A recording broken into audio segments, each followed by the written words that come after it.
Mengawali informasi kita yang pertama, pemirsa, hujan disertai angin kencang yang melanda Kabupaten Muara Enim telah merobohkan satu pohon besar di Simpang Meo hingga membuat arus lalu lintas tersendat.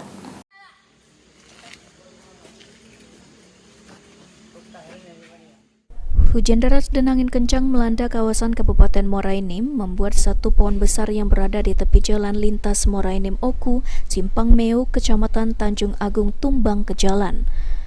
Pohon tumbang tersebut menutupi ruas jalan yang membuat arus lalu lintas terhambat. Selanjutnya, tim petugas gabungan melakukan proses evakuasi. Kanit Turjawali Satlantas Polres Muara Enim, Ibda Arisali menjelaskan, kalau pohon tumbang sempat membuat arus lalu lintas tersendat. Petugas di lapangan langsung melakukan buka tutup jalan guna mengurangi kemacetan. Tim gabungan telah melakukan evakuasi dengan memotong setiap bagian pohon tumbang agar proses evakuasi lebih mudah. Evakuasi juga dibantu masyarakat sekitar. Beruntung dari kejadian ini tidak ada korban jiwa.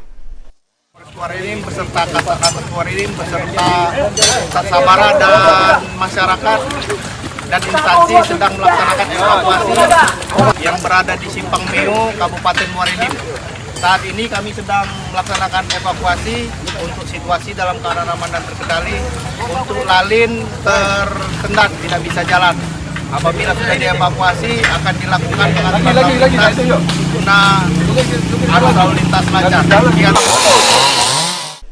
Sekitar 3 jam melakukan evakuasi, akhirnya pohon tumbang mampu disingkirkan dan dengan perlahan berangsur lancar. Saat ini, pengguna jalan yang akan melintas di kawasan Simpang Meo bisa berjalan lancar. Mardian Syah, PAL TV.